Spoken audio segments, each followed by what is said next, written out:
Alright, time to talk about more new cards. Today we're going to be talking about the first of our EB02 proper reveals. Like, we already went over to Ayusha before, but now EB02 is really getting started. We had Card of the Day start up recently. We know what Naval Gazer does now. Stuff like that. So, let's start off with the Card of the Days we got this week.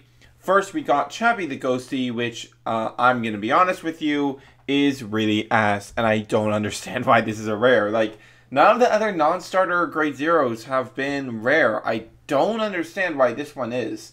It's very odd, and it also confirms that Aquaforce is only getting 2 rares in this set, which is odd. But, so the shield effect isn't reliable because you need to run a bunch of them. And, like, that shield effect isn't a strong enough effect to be worth sacrificing ride consistency for it. The power boost effect is outclassed by effects we know from Goki's anime episode, which we'll be going into later on.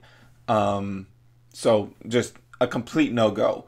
Then for Aquaforce, we have Tier Knight Lazarus, which is if it's the second battle or more, it gets power plus 3k when it's attacking, so it's a 12k attacker, which is kind of ass, if I'm being perfectly honest, because this does not even hit solo against force. Like, this isn't even like what Iron Killer does. Like, this is kind of bad. This is like, it works on Vanguard at least, but like, it's not going to be doing that much on Vanguard. Like, I guess it allows it to hit solo, but oof.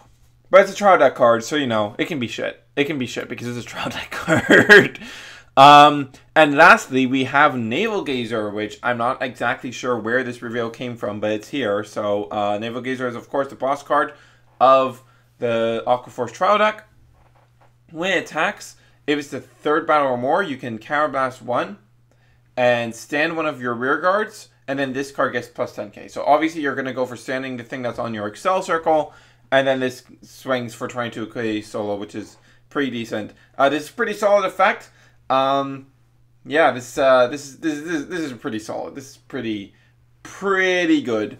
Not sure if it would make the final cut for the final deck once we have Maelstrom and stuff, but for trial deck boss, this is pretty solid. This is like way more solid than Alfred earlier or Draconic Overlord are. So, you know, it's okay. It's okay. But now let's get into the real good stuff, because the Goki versus Misaki fight gave us so many details on what are probably a lot of the high rarity cards for Granblue, maybe even the entirety of the high rarity lineup.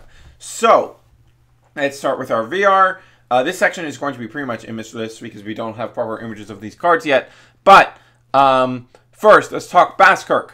Okay, Mr. Basskirk is pretty great. So first, he is an Executioner card. When you have 10 or more cards in your drop zone, he gets a passive plus 5k and plus 1 crit. That plus 1 crit is really, really good.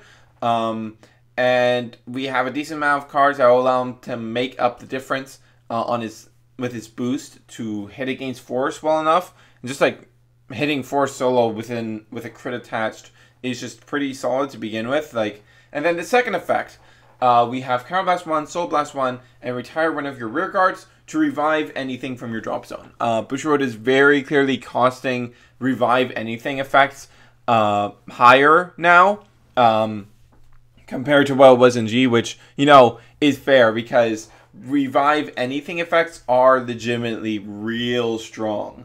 The Soul Blast cost has me a bit concerned, though, because if Dancing Cutlass is very similar to how it used to work, then that Soul Blast cost is going to clash hard with Dancing Cutlass unless we get a shit ton of Soul Charge. So we'll see how that ends up going. But, you know. Let's see what else is there. Then, what is definitely a triple rare, Skull Dragon.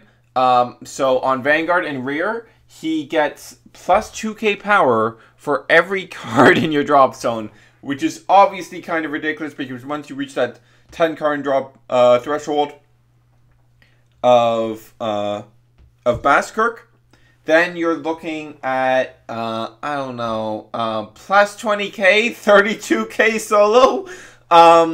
My assumption here is that when it's on rearguard, it actually retires itself at the end of the turn, like the original Skull Dragon did, and like Gas Dragon does. I believe Gas Dragon did that. Right, Gas Dragon was hollow. Of course it did that. Yeah, the big beater Skulldurgs have a tendency to do that sort of thing where they retire themselves at the end of turn in exchange for big power. So I'm fully expecting this to retire itself at the end of turn. But the good news for any DI players is Skull Dragon working like this makes it extremely likely that a Mon's plus power for each soul effect will end up working on Vanguard and Rear as well. Yeah, but that's a topic for another time. The card that's probably the second triple rare for Granblue is actually Dandy Guy Romario, because this guy is just Circle Magus on crack. Okay, so this is when you ride on top of him, you Counterblast 1, mill 3, and put one of the cards you milled into your hand. There could be some restriction on what kind of cards you can grab from that mill, but right now there's no indication of that. So basically that effect is just Circle Magus, except you get to start setting up your drop zone for the deck, for all the deck's effects, while also getting a bigger pool of options to get your card to hand that Circle Magus would give you. So it's kind of really good. And then its second effect is also really good. Its second effect seems to be Counterblast 1 when it's in the drop zone to revive it. Doesn't die at end of turn. And it has some condition to get plus 4k when called by that effect. This condition is probably either your Vanguard is grade 3 or greater, or you have 10 or more cards in drop zone. Either works. We'll have to see which it is. But yeah, I'm very much suspecting that will be the triple rare. And while we don't have any real indication of what Night Mist does, I'm expecting Night Mist to be a double rare that shares that second effect for Mario, because that's in theme with what Night Mist used to do. So yeah. Then Evil Shade is, I think, very likely to also be double rare because this is very strong. Evil Shade seems to be. This condition is a bit iffy. Like, this is one of the things I'm most iffy about from what I've gleaned from this fight. Its condition seems to be when something else has been revived, you can discard a card from your hand to revive anything. The actual effect is definitely discard a card from hand to revive anything from drop. It's just a question of what the condition is. Is it just act? I don't think it's just act. Because Goki probably would have used it earlier in the game if that was the case. But Goki probably would have used it early in the game if that was the case.